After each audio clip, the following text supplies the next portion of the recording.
Bon, mes petits acolytes, ça boum ou quoi? Bon, ce vidéogramme, c'est un vidéogramme de vidange de disque dur, hein. Je ne sais pas si tu vas apprendre grand-chose, mais si tu t'ennuies, tu peux rester. Si tu veux un moment divertissant ou apprendre quelque chose, tu peux quitter cette vidéo, tu n'apprendras rien. Et tu ne seras pas diverti. Voilà, les choses sont dites. On va voir une Golf 2 VR6 Turbo qui était en panne. En fait, il y a un injecteur qui était alimenté à moitié. Tu sais, il marchait pas, on savait pas trop. Et bon, déjà, il fallait trouver la panne, il fallait savoir que c'était ça, hein, forcément. Parce que vu que les 6 cylindres, ils donnent sur la même sonde lambda, tu sais, l'échappement, faut le savoir qu'il y a un problème sur un injecteur. Donc pour te faire part un petit peu du diagnostic que j'ai fait, bah, je me suis référé à l'odeur d'échappement, enfin à l'odeur des gaz d'échappement, qui était très piquante, très pointue, tu vois, tu sais, l'essence non brûlée, tu vois.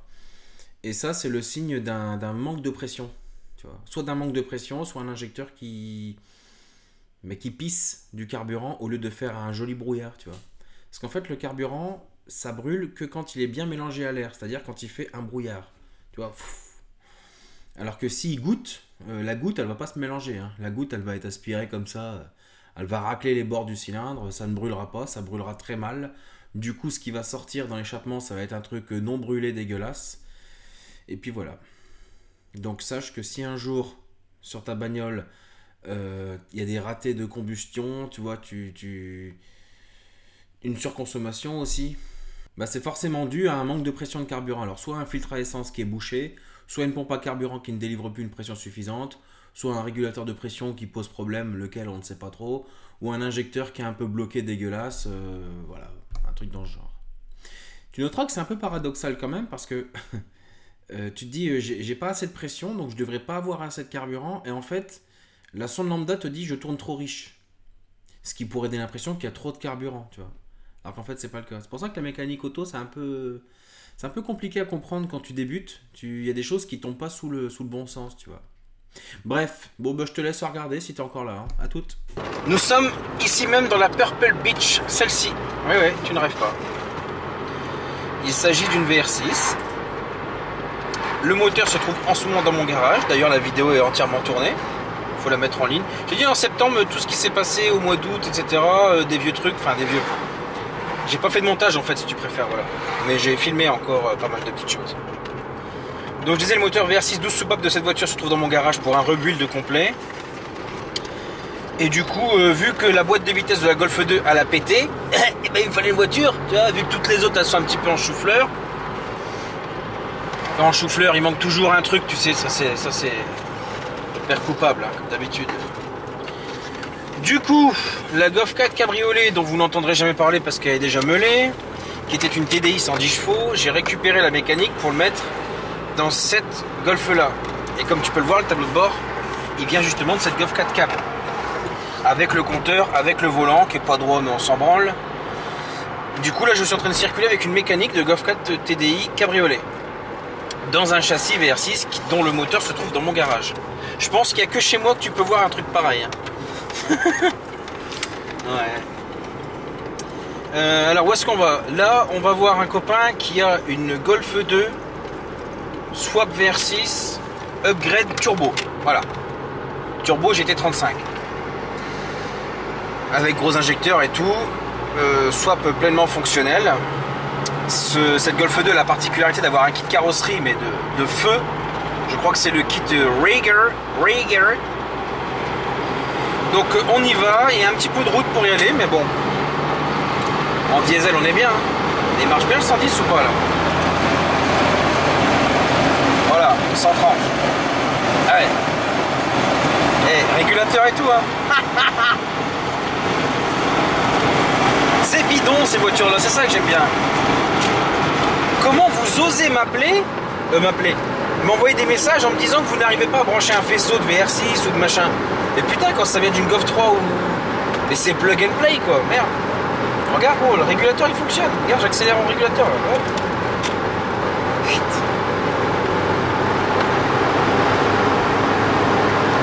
Bon, attention, on est à 140, on va se prendre un PV. Hop là. Faut quand même respecter le bazar. Alors, cette Golf 2 VR6 Turbo, qu'est-ce qui lui arrive? c'était un problème de faisceau électrique, comme d'habitude j'ai envie de dire, parce que bon, les OBD1 c'est un peu des vieux coucous maintenant. Hein. Du coup, voilà, théoriquement, on était en recherche avec mon comparse d'un faisceau OBD1. C'est vrai qu'on n'a pas trop eu le temps avec les vacances et tout, c'était compliqué. Donc là, l'idée, bah, c'est de faire passer un fil en attendant pour que le véhicule puisse circuler quand même, sans remplacer le faisceau intégralement. Et je vais pouvoir enfin vous filmer cette voiture, le moteur, tout ce qui a été fait dessus, quoi. Et on se retrouve là-bas, il crève de chaud, faut qu'on ouvre la fenêtre.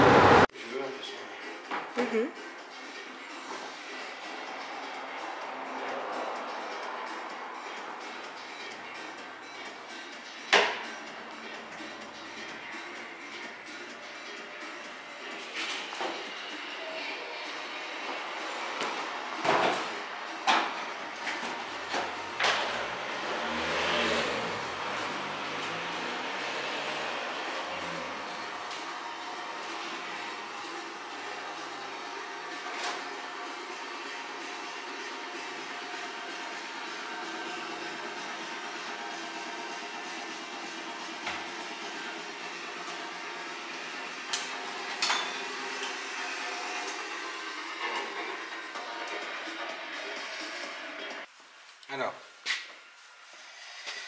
donc ici l'idée, ça va être de souder en mode pouilleux parce que le faisceau va être remplacé dans le futur, bien entendu. Mais en attendant, il faut que la voiture tourne.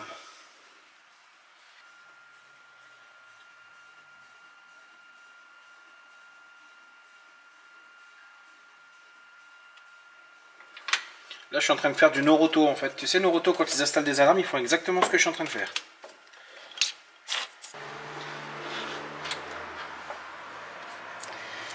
C'est vraiment du pouilleux.com, hein, mais bon. Pour que la voiture se déplace, ça sera amplement suffisant. En attendant de recevoir un nouveau faisceau. Alors, soit celui-ci qui va être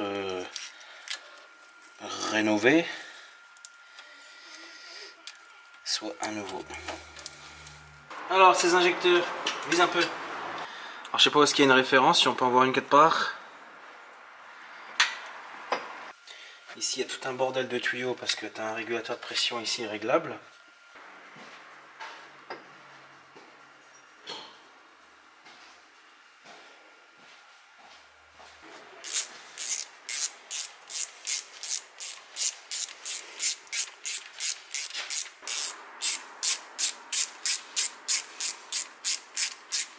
Bon, je repasserai d'abord. Ça roule. Ouais.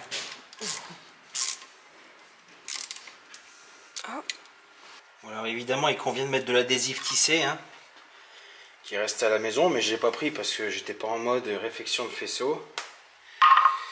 Je répète que c'est juste provisoire. Soit le temps de refaire ce faisceau, soit de le remplacer. Enfin, même s'il est remplacé, c'est pas un faisceau qui doit finir à la poubelle, juste parce qu'il est oxydé par endroits. Hein. Ça, c'est un truc qu'il faut mettre de côté dans un carton, et puis dans quelques années, quand il n'y aura plus de faisceau, bah, on sera bien content d'avoir celui-là, tu sais, et de le restaurer un peu pour qu'il soit pleinement fonctionnel.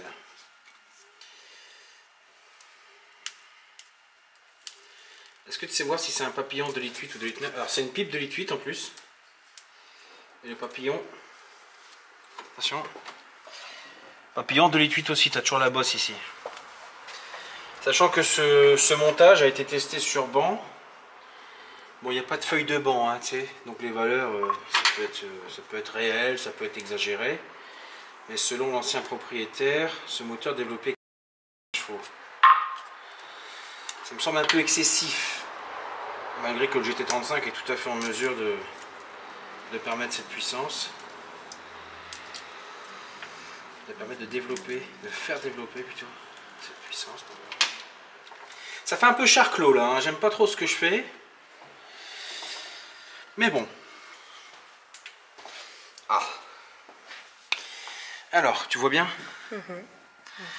Donc ici, comme vous pouvez voir, en fait, il s'agit d'un collecteur fonte 6 en 1, en fait, si tu veux, qui a l'air d'être un montage d'origine d'un véhicule dont j'ignore l'origine.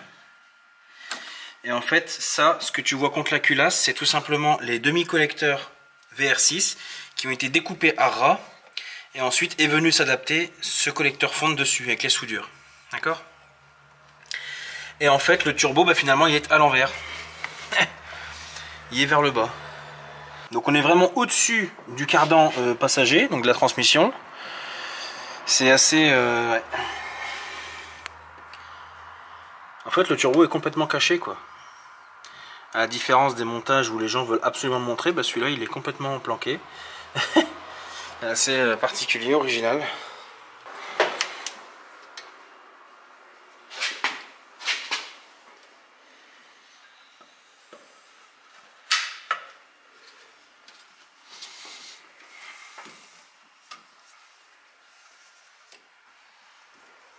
Voilà. Ouais, en fait, l'autre fois, pour économiser au démontage, on a vraiment laissé un maximum assemblé, tu sais.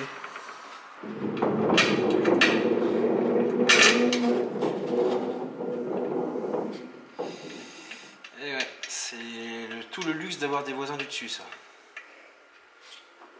Surtout quand c'est un fils de pute. Un fils de grosse putain.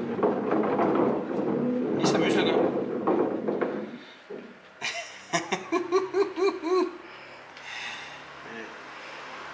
Je crois qu'on l'entend dans la vidéo en plus. Ah, qui s'amuse pas trop quand même, parce que c'est sa gueule qui va rentrer sur le bitume.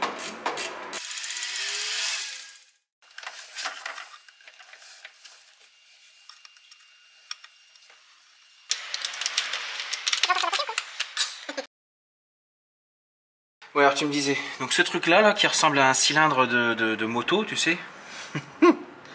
Ouais, la netteté se fait pas, hein, que veux-tu. Bah ça en fait c'est une wastegate externe de Audi S2. Voilà. Donc ça, comme son nom l'indique, wastegate, bah waste ça veut dire déchet, gate c'est la porte. En fait c'est ce qui évacue le surplus de pression, enfin le surplus de gaz d'échappement de manière libre, sans entraîner la turbine, pour éviter d'avoir trop de pression dans le bloc. Et il y a un tarage, il y a un réglage à faire. C'est pour ça qu'il y a un petit tuyau d'air qui arrive dessus. D'accord. Après, quand on rajoute des choses comme ça, c'est vrai qu'il faut après bien ranger au propre, quoi. Ouais. Bah tu sais que ce swap-là, il a été fait dans vraiment les débuts d'année 2000. Ça se voit parce que, en fait, à l'époque, il n'y avait pas de faux turbo. Il n'y avait pas les copies comme on trouve aujourd'hui, tu sais, des copies de qualité, mais bon. Avant, si tu voulais un turbo, il fallait vraiment craquer le portefeuille, quoi, acheter la marque. D'accord. Tu reconnais à ça et les collecteurs d'échappement en chiffon.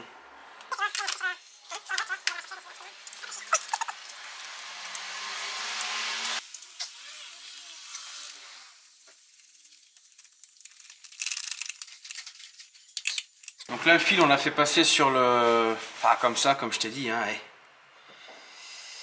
Et là, l'idée, c'est de ressouder celui-ci à son emplacement au calculateur.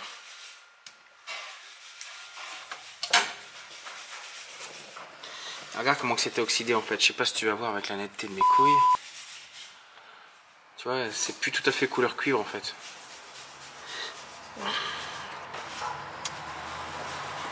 Donc voilà.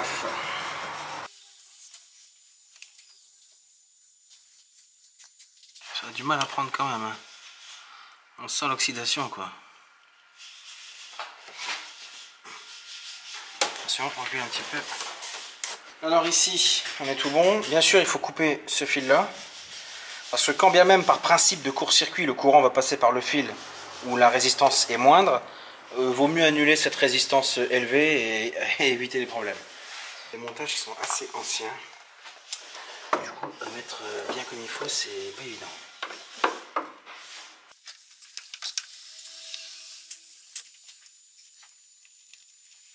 Bon, on n'a plus qu'à croiser les doigts pour que ça démarre. La maslotte, le plus il est ici.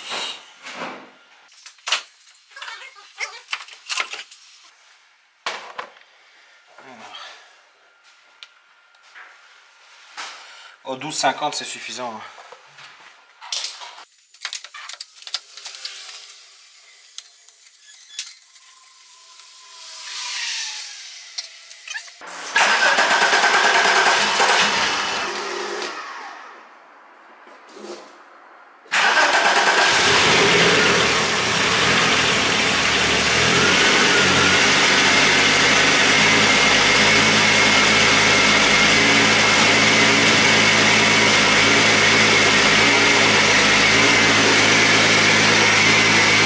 Déjà, il n'y a pas de prise d'air au niveau des injecteurs. Donc les joints là, il suffit.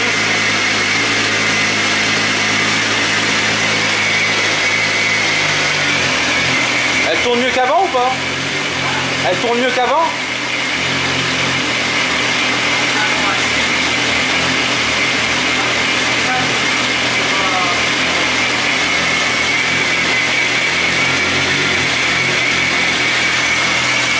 Oui, elle est complètement buguée.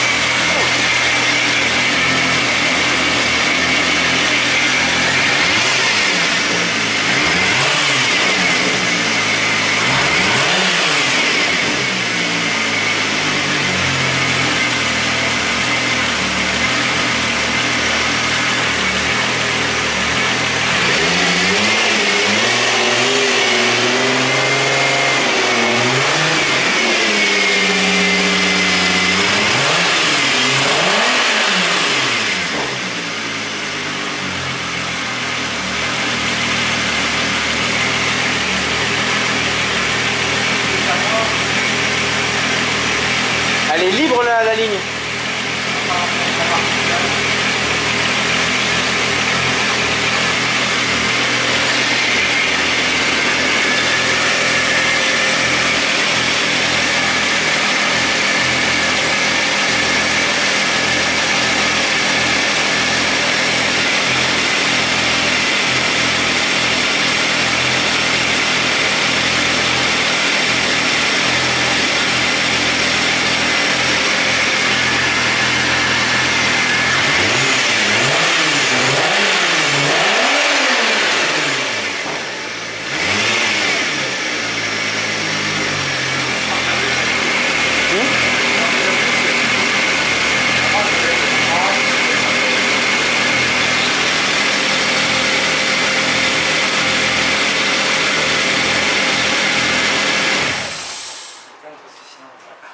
On va asphyxier le... Ouais. Bon, bah ça tourne. Allez. Allez, go. T'es encore là, c'est bien. Bon, t'as vu, hein, je t'ai pas fait de fausses promesses. Hein. T'as remarqué que dans la vidéo, il y a des petites coupures. J'en ai mis au débit des injecteurs. J'ai dit 630 cc, alors que je suis convaincu d'avoir reconnu des injecteurs R32. Enfin, de les avoir reconnus. En fait, cette vidéo est super vieille, tu vois. Et à l'époque, les R32, j'en avais vu quoi, peut-être 2 ou 3. Et encore, je sais même pas si j'avais été jusqu'à retirer la rampe et tout, tu vois. Ça, c'était le premier point. Ensuite, la puissance annoncée. Faut savoir que la personne que j'ai, enfin le collègue que j'ai été voir, lui, c'est des informations qu'on lui a transmises également. Hein. Donc 480 chevaux. Quand tu vois la pipe d'admission de litre 8 hyper restrictive, le papillon avec la petite bosselette, puis même le circuit sural, enfin tu vois, c'était un petit peu. Si ça sortait 300, c'est déjà l'Amérique, ce qui est déjà très bien pour l'époque, parce que c'est quand même un GT35. Hein. Donc j'ai coupé donc l'injecteur, la puissance, et quoi d'autre encore.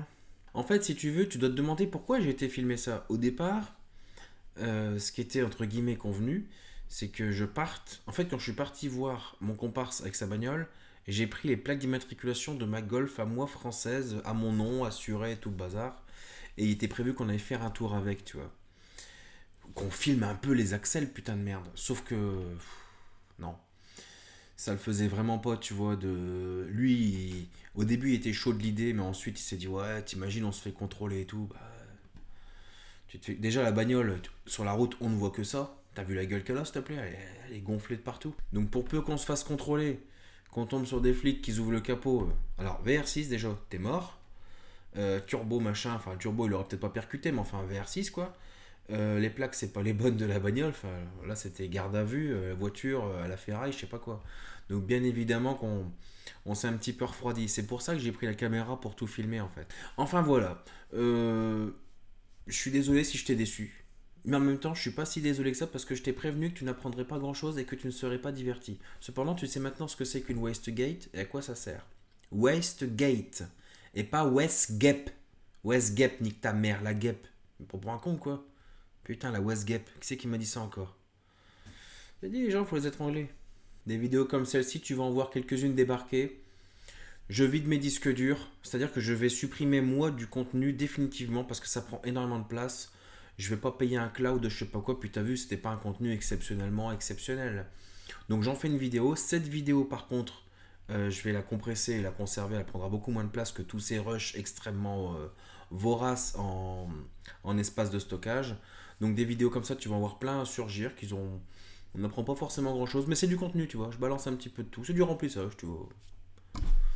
Ah, voilà gamin. À bientôt. Allez.